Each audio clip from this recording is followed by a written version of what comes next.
में आपको पता है बहुत सारी फलाही तंजीमें हैं जो काम कर रही हैं, बहुत अच्छा काम कर रही हैं, बिला मुआवजा इंसानियत की खिदमत अंजाम दे रही हैं, जिनमें अलमरा फाउंडेशन भी शामिल है। और ये निजी तंजीम यतीम और बेसहारा बच्चों के साथ गरीब ख़ानदानों की कफ़ालत करती है। यतीम बच्चों की तालीम, रिहाइश, खुराक समेत दीगर तमाम ज़रूरियात पूरी करती है।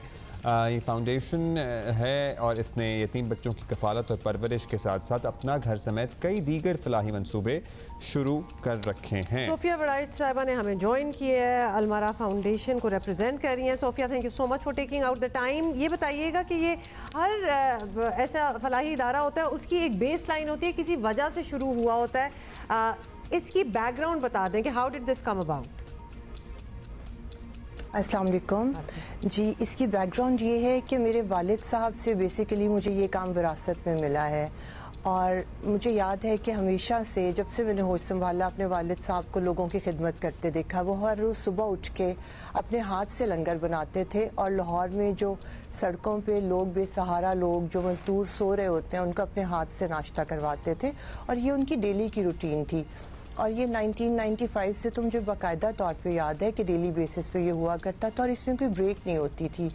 हमेशा, चाहे बारिश है, चाहे तूफ़ान है, कुछ भी है, उन्होंने नाश्ता उनका टाइम पे लेके जाना है और उन्हें अपने हाथ से नाश्ता कराना है। इसके अलावा और बहुत से ऐसे काम थे जो मेरे वालिद साहब कर रहे थे।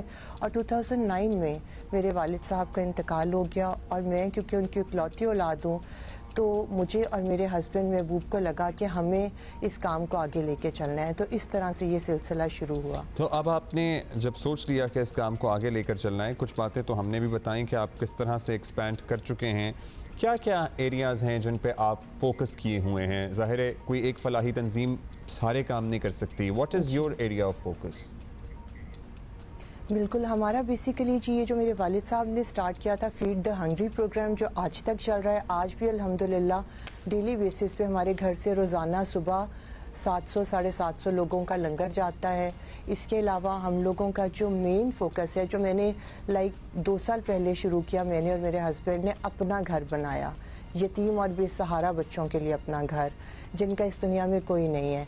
क्योंकि जब हमने ये काम स्टार्ट करना था तो हमने बहुत से ऑर्फनेजेस विज़िट किए, बहुत से ऑर्गेनाइजेशंस का विज़िट किया। तो जो एक चीज़ हमें कमी महसूस हुई वो ये थी कि हर कोई छत तो दे रहा है, समहाउ एजुकेशन भी दे रहा है, खाना भी बच्चों को मिल रहा है, लेकिन बच्चों को ओनरशिप नहीं है।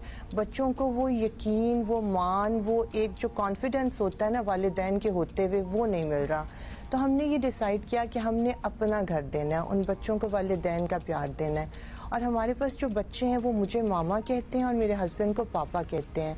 और वो बच्चे उसी तरह रहते हैं जिस तरह से हमारे अपने 4 बच्चे अपने घर में रहते हैं, उसी तरह वो तमाम बच्चे। कितने बच्चे हैं अभी आपके पास इस घर में? हाँ, कुछ नंबर्स आप शेयर करें। दिस इज़ कमेंडेबल जो आप बता रही हैं, और ख़ासतौर पे इस तरह इतने सालों से ये आपका काम जो है चलता आ रहा है। कितने बच्चे होंगे अगर यतीम बच्चों की बात करें? ये मैं आपको थोड़ा सा क्लियर करती जाऊँ कि हमारा ये जो फीड द हंग्री प्रोग्राम है ये 1995 से चल रहा है। ठीक है। और ये जो हमने बच्चों का सिलसिला शुरू किया, हमने 2 साल पहले अलमरा फाउंडेशन को रजिस्टर कराया।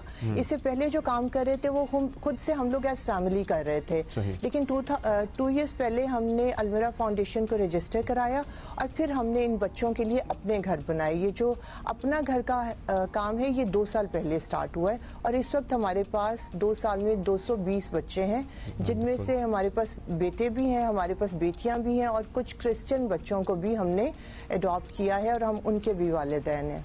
तो ये बताइएगा सोफिया कि ये वैसे तो ऑब्वियसली हम पूरे मुल्क में ही देखते हैं और बड़ी ज़रूरत है, क्योंकि बच्चों को इस तरह आप सड़कों पे देख रहे होते हैं, भीख मांग रहे होते हैं और दिल चाहता है कि कहीं इनको लेके जाया जाए, कोई ऐसा घर हो, कोई इनकी कफालत करे।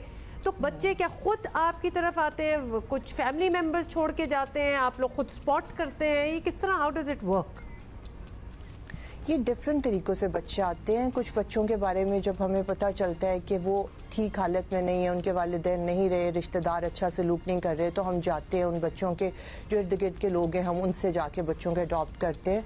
इसके अलावा लोग खुद भी रब्ता करते हैं, जैसे कोई ऑर्फन है, उसके चचा, फुप्पो, मामू, वो हमसे खुद कांटेक्ट करते हैं और फिर हम जाके प्रॉपर हमारी टीम वेरिफिकेशन करती है और उसके बाद हम उन बच्चों को अडॉप्ट करते हैं। अच्छा, कोई अगर आपके साथ कंट्रीब्यूट करना चाहे, किसी बच्चे को अडॉप्ट करना चाहे और आपका निज़ाम देखना चाहिए, क्योंकि पता है ना आपको फिर ये बड़ा ट्रिकी काम है, पर्टिकुलरली जहाँ बच्चे इन्वॉल्व होते हैं, क्योंकि हमारे यहाँ बहुत सारे केसेस अभी तो कुछ रिसेंट ही हुए हैं ह्यूमन ट्रैफिकिंग वगैरह के। सो किस तरह से लोग कंट्रीब्यूट कर सकते हैं और ये देख सकते हैं सारा? यहाँ पे बिल्कुल हमारे यूएन नंबर्स हैं, हम लोग रजिस्टर्ड ऑर्गेनाइजेशन हैं और हर जगह पे हम लोग ये बात करते हैं कि जो भी विज़िट करना चाहे वो ज़रूर आके विज़िट करे। बल्कि अगर हमें कोई कॉल करता है ना यूएस से या कहीं दूर से कि हम आपके साथ कंट्रीब्यूट करना चाहते हैं, तो हम उनसे एक ही बात कहते हैं कि प्लीज़ आप पहले विज़िट करें। और इसके अलावा अगर आप यहाँ पे नहीं आ सकते तो आपको कोई फैमिली मेम्बर या आपके कोई दोस्त जो यहाँ रहते हैं वो आके विज़िट करें। हमें कोई भी कॉल करके हमसे टाइम लेके विज़िट करने आ सकता है। और टाइम लेके इसलिए कह रही हूँ लाइक बिकॉज़ यहाँ बच्चे हैं तो वॉक इन नहीं होता कि कोई भी अचानक आ जाए और अंदर आ जाए। लाइक 5-10 मिनट्स का टाइम दे के भी अगर कोई आ जाता है हम प्रॉपर वेरिफिकेशन करके उसको ज़रूर विज़िट कराते हैं। इन द विजुअल्स एक बाकायदा स्कूल भी है, Almora grammar school and a lot of other things. बिल्कुल अल्मरा ग्रामर स्कूल है जिसमें ना सिर्फ ये तमाम बच्चे एजुकेशन हासिल कर रहे हैं बल्कि इर्द गिर्द से सोसाइटी के जो अच्छी फैमिलीज के बच्चे हैं वो भी वहाँ के तालीम हासिल कर रहे हैं। और इसका स्टैंडर्ड बहुत शुक्रिया Sophia for being with us and हम आपको मुबारकबाद देंगे कि आप इतना ज़बरदस्त काम कर रही हैं and it is truly inspiring.